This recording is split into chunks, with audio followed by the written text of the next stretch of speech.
로이드 존스와 함께하는 로마서 묵상 3월 7일 묵상을 시작하겠습니다. 오늘은 이번 주에 계속해서 묵상해왔던 하나님과 화평이라는 주제의 마지막 묵상 날입니다. 오늘 로마서 묵상의 제목은 참 화평과 거짓 화평을 구별하는 법입니다. 오늘의 로마서 말씀을 읽겠습니다. 로마서 5장 1절입니다. 그러므로 우리가 믿음으로 의롭다 하심을 받았으니 우리 주 예수 그리스도로 말미암아 하나님과 화평을 누리자. 아멘. 오늘의 로마서 강의 읽기입니다. 거짓 화평의 특징들은 어떠한 것들입니까? 그것은 대부분 믿음을 단순히 신념이나 명제와 진리에 대한 지적인 동조로 생각한 데서 비롯되는 것입니다. 그 점은 전권에서 언급한 바 있는 산데마니안주의로 알려진 이단의 특색입니다. 산데마니안주의가 기초하고 있듯이 이 그릇된 생각은 로마서 10장 9절을 기반으로 하고 있습니다. 내가 만일 내 입으로 예수를 주로 시인하면 그들은 어떤 사람이든지 나는 예수가 주님이심을 믿습니다. 또 예수가 하나님의 아들이심도 믿습니다. 라고 말하기만 하면 그것으로서 구원을 받으며 영혼의 모든 것이 잘 된다고 가르쳤고 가르치고 있습니다. 그러나 모든 것이 잘 돼 있지 않을 수도 있습니다. 여러분이 진리를 인정할 수 있고 그것에 지적인 동조를 할 수 있으면서도 실제로는 그렇게 함으로써만은 구원을 받지 못하는 것입니다. 경건의 모양은 있으나 경건의 능력은 부인하는 자들이 있습니다. 믿음이란 지적인 문제가 아닙니다. 제가 확신의 요소를 강조하여 보여드리려 노력했던 것과 같이 믿음은 그보다 더 깊은 것입니다. 두 번째, 거짓 화평을 가지고 있는 사람은 주로 그리스도와 그의 공로에 의지하는 것보다 자기 자신의 믿음을 의지하고 있습니다. 그들은 사실상 그리스도와 그가 이루신 것보다 그들 자신의 믿는 행위를 바라봅니다. 그들은 말합니다. 나는 지금 믿는다. 그러니 나의 모든 것이 잘 돼 있음이 틀림없다. 그들은 자기 자신을 확신시킵니다. 일종의 자기 자만이지요. 그들은 그리스도를 바라보고 있지 않습니다. 자기 자신들의 믿음을 바라보고 있으며 믿음을 일종의 자기들이 신뢰할 공로로 봅니다. 거짓 화평의 또 다른 특징은 사죄에만 관심을 기울였지 의에는 관심이 없다는 것입니다. 거짓 화평을 가진 이는 오직 죄의 용서에만 관심이 있습니다. 그는 지옥에 가고 싶지 않고 그래서 용서받기를 원하는 것입니다. 적극적인 의에 대해서는 생각이 들지 않으며 거룩하여지는 일과 하나님 앞에서 거룩하게 살아가는 것에는 관심이 없습니다. 아멘. 오늘의 로마서 해석입니다. 오늘은 지난 4일간 묵상했던 하나님과의 화평이라는 주제의 마지막 묵상 날입니다. 특히 지난 이틀 동안은 하나님과 화평을 내가 누리고 있는지 점검해 볼 수 있는 6가지에 대해서 묵상을 했습니다.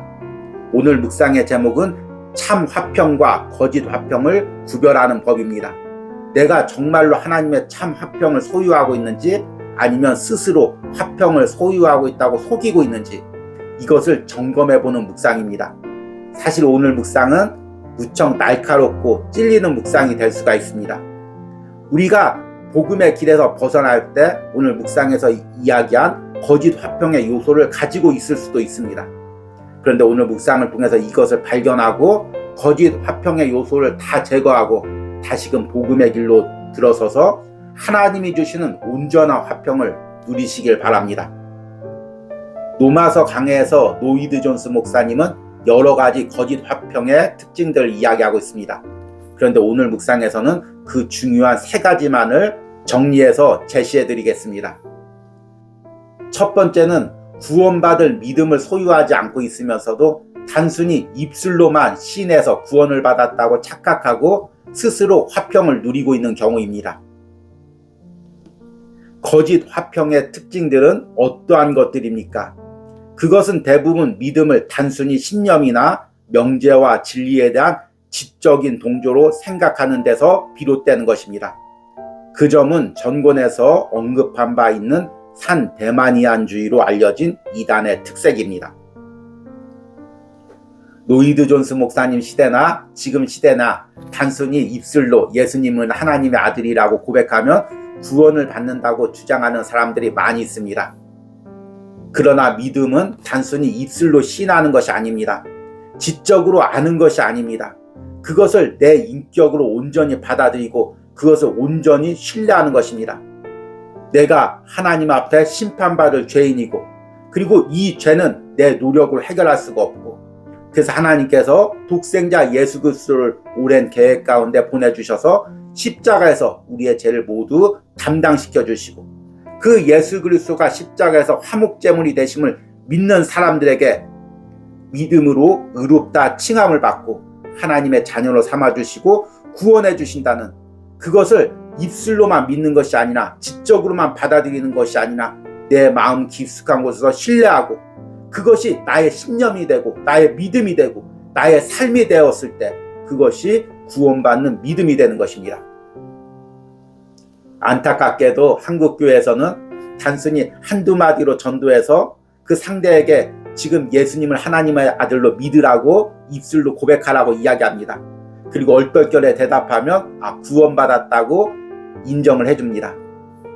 그러나 구원은 다른 사람이 인정해 주는 것이 아닙니다. 만약 구원이 사람들에게 그렇게 인정받는 방식으로 이루어진다고 한다면 중세 가톨릭 때 면죄부나 어떤 행위를 통해서 사제나 교황이 구원을 인정해 주는 것과 무엇이 다르겠습니까? 구원은 내가 예수님을 인격적으로 믿고 예수 그리스도를 통해 하나님이 하신 일을 내가 온전히 신뢰할 때 하나님과의 관계에서 하나님이 내게 주시는 확신인 것입니다. 어떤 사람은 한순간에 이 확신이 생길 수가 있고 또 어떤 사람은 오랜 동안 신앙생활하면서도 이 확신이 생길 수가 있습니다. 그러나 중요한 것은 남이 말로 주는 확신이 아니라 내가 내 안에서 스스로 말씀과 믿음 가운데 누리는 확신입니다. 이런 확신을 가진 사람은 믿음으로 생각이 바뀌고 심령이 바뀌고 삶이 바뀌고 매 순간 죄와 싸우며 하나님을 닮아가는 은혜가 있습니다. 이런 사람만이 하나님이 주시는 참 화평을 누릴 수가 있습니다. 두 번째, 거짓 화평의 특징은 예수님이 십자가에서 이루신 그 공로보다 자신의 믿음의 행위를 의지하는 것입니다. 두 번째, 거짓 화평을 가지고 있는 사람은 주로 그리스도와 그의 공로에 의지하는 것보다 자기 자신의 믿음을 의지하고 있습니다. 그들은 사실상 그리스도와 그가 이루신 것보다 그들 자신의 믿는 행위를 바라봅니다. 그들은 말합니다. 나는 지금 믿는다. 그러니 나의 모든 것이 잘 돼 있음이 틀림없다. 그들은 자기 자신들을 확신시킵니다. 일종의 자기 자만이지요. 그들은 그리스도를 바라보고 있지 않습니다. 자기 자신들의 믿음을 바라보고 있으며 믿음을 일종의 자기들이 신뢰할 공로로 봅니다. 참 두 번째 이 거짓 화평을 누리고 있는 신앙인들이 많이 있습니다.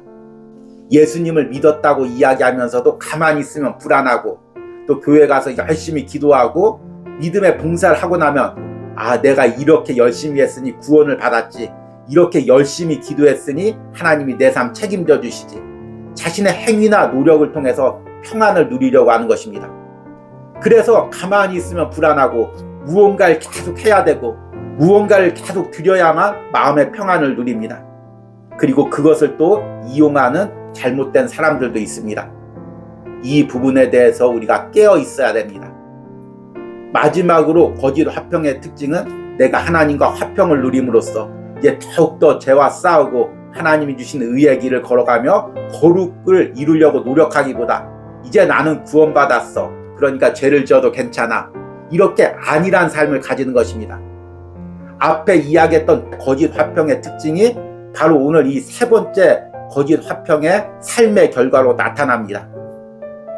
거짓 화평의 또 다른 특징은 사죄에만 관심을 기울였지 의에는 관심이 없다는 것입니다. 거짓 화평을 가진 이는 오직 죄의 용서에만 관심이 있습니다. 그는 지옥에 가고 싶지는 않고 그래서 용서받기를 원하는 것입니다. 적극적인 의에 대해서는 생각이 들지 않으며 거룩하여지는 일과 하나님 앞에서 거룩하게 살아가는 것에는 관심이 없습니다. 참 너무나 두렵고 떨리는 일이지만 이 거짓 화평의 세 번째 특징을 가지고 있는 사람들이 얼마나 많이 있습니까? 내가 예수님을 믿고 구원받았으니 끝났어. 죄 지어도 괜찮아. 이렇게 은연중에 생각하고 있는 사람들이 얼마나 많이 있습니까? 이것은 하나님과 참 화평을 누리지 못하는 사람들입니다. 그러면 하나님과 참 화평을 누리는 사람들은 누구입니까? 오늘 묵상에서는 제가 이 부분을 말로 설명하기보다 로마서 묵상의 글을 읽어드리겠습니다.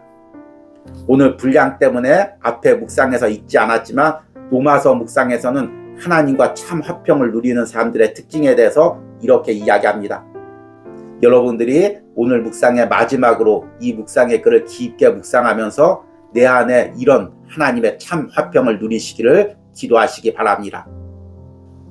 참 화평을 가진 사람은 결코 자기가 화평을 가졌음을 감격하는 데서 그치지 않고 자기가 진정으로 의롭다함을 받았다는 사실과 하나님께서 자기를 주목하시고 그의 은혜로 자기를 부르셨다는 사실을 감격해하는 것입니다. 이 특징은 다음 특징으로 연결되어 나갑니다. 즉 그는 겸손하다는 것입니다. 신약을 통틀어 훑어나가 보십시오.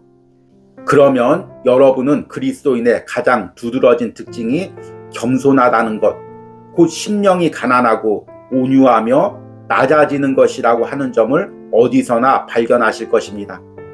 자기 자신이 어떻다는 것과 하나님이 누구라는 것을 깨닫고 자기의 모든 것이 그리스도에게서 연유한다는 사실을 알기 때문에 그는 겸손한 사람이요 낮아지는 사람입니다.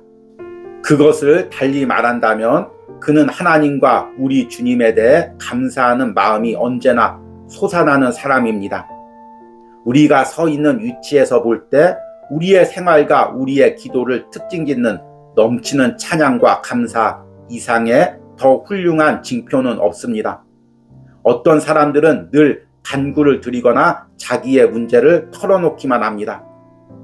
그러나 이 사람은 하나님께서 그리스도 안에서 자기를 위해 이루어 놓으신 것 중 무엇을 깨달았기 때문에 하나님께 감사하며 성부와 성자와 성령의 하나님을 찬양합니다.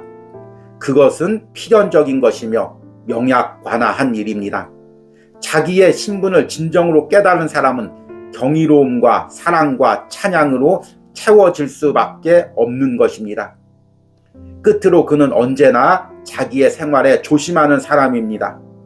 조심함으로써 의롭다함을 받겠다는 것이 아니라 자기가 의롭다함을 받았기 때문에 조심하는 사람입니다. 그는 그럴 수밖에 없습니다. 그는 죄에 가공할 성격을 알기 때문에 죄를 떠나기 원합니다. 아울러 거룩하게 되고 싶어하며 하늘로 가고 싶어합니다. 주를 향하여 이 소망을 가진 자마다 그의 깨끗하심과 같이 자기를 깨끗게 하느니라. 아멘. 여러분, 이런 하나님과의 참 평안이 내 안에 있기로 원합니다. 내 삶에 있기로 원합니다. 내 믿음 생활에 있기로 원합니다. 오늘 로마서 묵상을 전하는 저와 또 듣는 여러분들의 심령에 이런 하나님의 참 평안이 있기를 축복합니다. 오늘의 적용과 기도입니다. 내가 그동안 거짓 평안에 안주하고 있었던 모습은 무엇입니까? 내가 그리스도 안에서 하나님과 참 평안을 누리게 해달라는 기도를 드리시기 바랍니다. 우리 함께 기도하겠습니다. 그러므로 우리가 믿음으로 의롭다 하심을 받았으니 우리 주 예수 그리스도로 말미암아 하나님과 화평을 누리자. 아멘. 하나님, 지난 한 주간 동안 하나님과의 화평이라는 이 주제를 깊게 묵상하며 우리 안에 있었던 거짓 화평의 요소들을 깨닫고 이것들을 몰아내고 다시금 복음으로 말씀으로 하나님의 참 화평을 누리게 해주심을 감사합니다. 하나님이 주시는 참 화평을 바라고 또 이것을 지키고 또 이것을 위해서 싸울 수 있는 결단을 주심을 감사합니다. 나의 하루하루의 삶이 하나님과의 참 화평을 누리는 삶이 되기를 원합니다. 하나님이 주신 구원에 대해서 감격하며 더욱더 겸손해지며 그 구원의 하나님을 찬양하며 매일같이 죄와 싸우며 하나님의 거룩을 닮아가고자 하는 그 하나님의 참 화평을 내 삶에서 소유하기를 원합니다. 이런 은혜를 한 주간 동안 이 하나님과의 화평이라는 주제를 묵상한 모든 심령들에게 허락하여 주시옵소서. 예수님의 이름으로 기도했습니다. 아멘.